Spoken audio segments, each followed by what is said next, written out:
Bonjour, je m'appelle Neil Elliott Besson et je suis musicien du métro depuis mars 2015.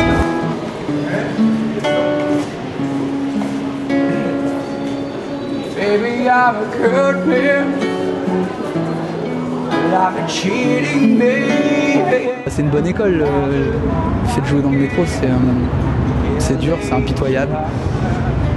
Mais on apprend plein de choses sur soi-même, en tant que personne, en tant que musicien, sur comment on arrive à gérer les gens qui passent, le regard des gens, la fausse note qui vient de sortir et qu'on ne peut plus rattraper parce que les gens l'ont déjà entendu.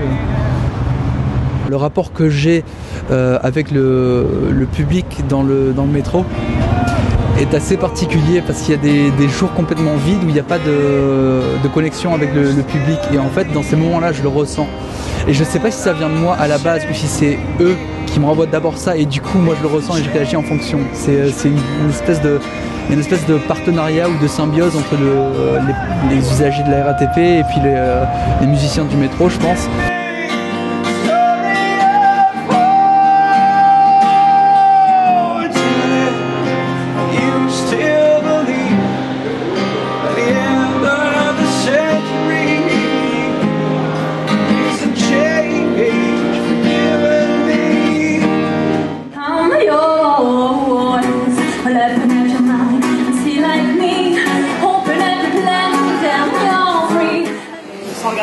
En regardant la saison La Nouvelle Star cette année, en fait, j'ai vu que la gagnante de l'émission était musicienne du métro, en fait. Et je me suis dit, allez, faut que j'y aille, faut que je me lance.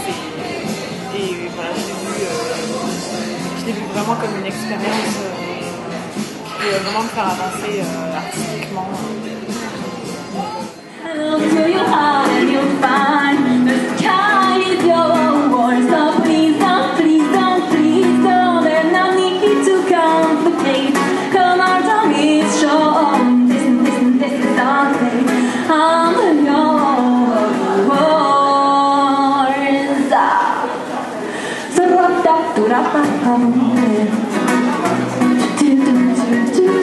Le fait d'être musicien du métro, c'est en fait, pour pouvoir, selon moi, être un artiste et avoir son public, il faut pouvoir jouer devant les gens, du moins que les gens voient ou écoutent du moins ce qu'on fait.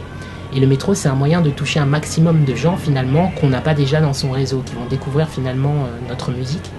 Donc déjà, il y a cet aspect-là, de créer des contacts et de développer son noyau de public. Mais il y a aussi des belles rencontres, en fait, du milieu professionnel, des personnes qui prennent le métro et qui vont pouvoir aussi nous placer sur différents projets.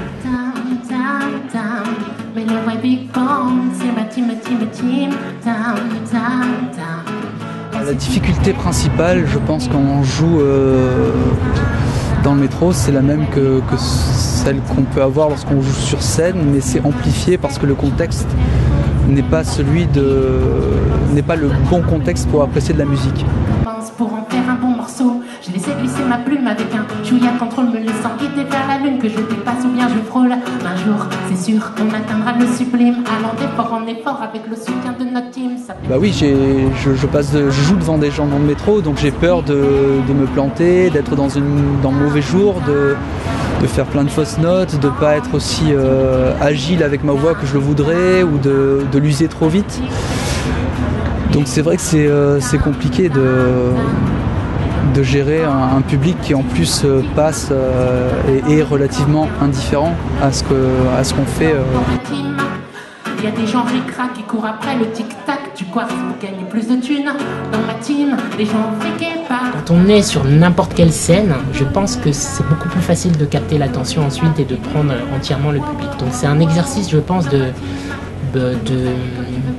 présence scénique aussi qu'on peut développer dans le métro et qui est bon ensuite pour une prestation dans une salle, par exemple.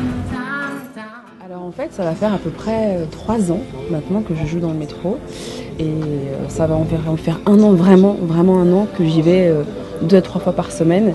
Et j'ai passé l'audition du métro il y a à peu près, c'est ça, 4-5 ans. Et tous les 6 mois maintenant, je vais chercher mon accréditation pour continuer à jouer dans le métro.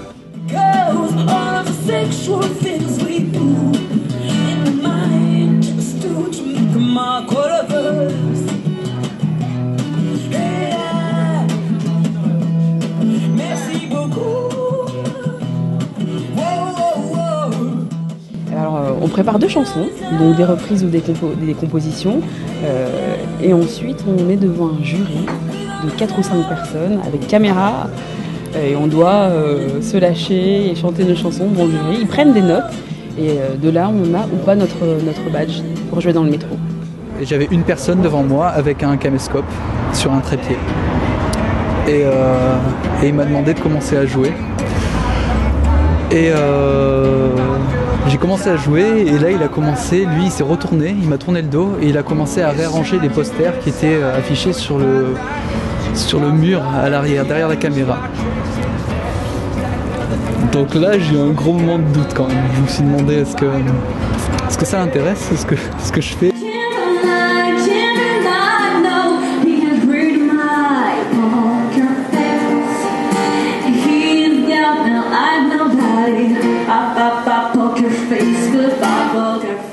Ce qui m'a poussée à jouer dans le métro, en fait, c'est que j'ai vu quand je prenais les transports, je voyais des gens jouer dans le métro et j'avais envie de le faire. J'adore jouer pour les gens, que ce soit dans un bar, que ce soit dans un festival, que ce soit dans le métro, que ce soit dans ma salle de bain, sauf que dans ma salle de bain il n'y a personne. Mais ce qui m'a vraiment donné envie, c'est de me jeter à l'eau pour partager cette aventure.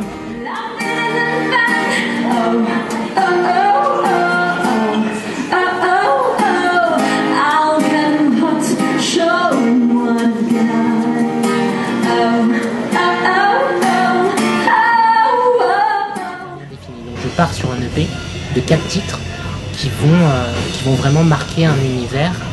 Donc là, j'ai essayé de prendre le temps pour le faire, sortir un très bel objet, un très bel EP. Et en parallèle, je pense que je vais continuer à jouer dans le métro, notamment pour continuer à faire parler de moi et essayer de grossir en fait mon noyau de public.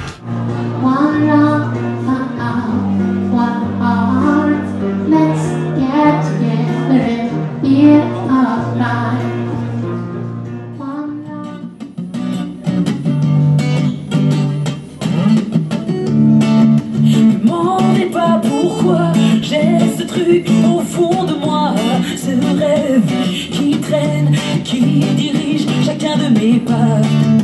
On verra bien demain si c'était le bon chemin. En attendant d'être vieux, soyons fous et audacieux. Le fait de jouer dans le métro, je n'en attends pas grand-chose. Je pense pas que c'est là que je vais rencontrer le producteur ou la productrice ou la maison de prod ou le label qui va changer ma vie et faire de moi une star. Déjà parce que je pense pas que les producteurs et les directeurs artistiques et tout ça prennent le métro. Et de deux, je pense pas être encore au point en fait, au niveau de la voix, au niveau de ma gestion de ma voix, au niveau de mon jeu de la guitare. Je suis loin d'être un virtuose. Je me nourris de ça, on va mouver. Et ceux qui ne font rien, qui ne chantent rien. Non, j'espère rien du fait de jouer dans le métro. J'espère, les seuls trucs qui me permettent d'espérer, c'est les efforts que moi-même je fais pour produire mes projets. Merci beaucoup. Tu sais, moi j'ai des rêves, il me paraît parfois les toucher du doigt. Ce que j'espère pour la suite, faire le Stade de France.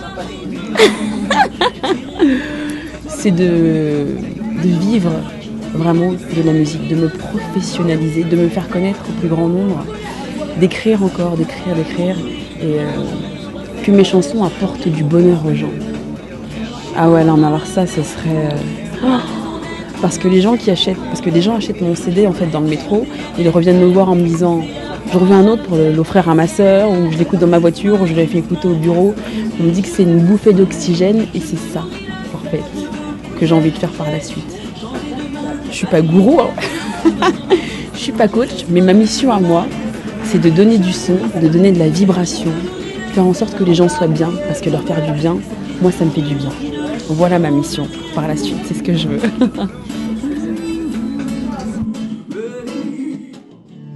Je considère que c'est la vie qui veut ça, que l'univers me montre la voie.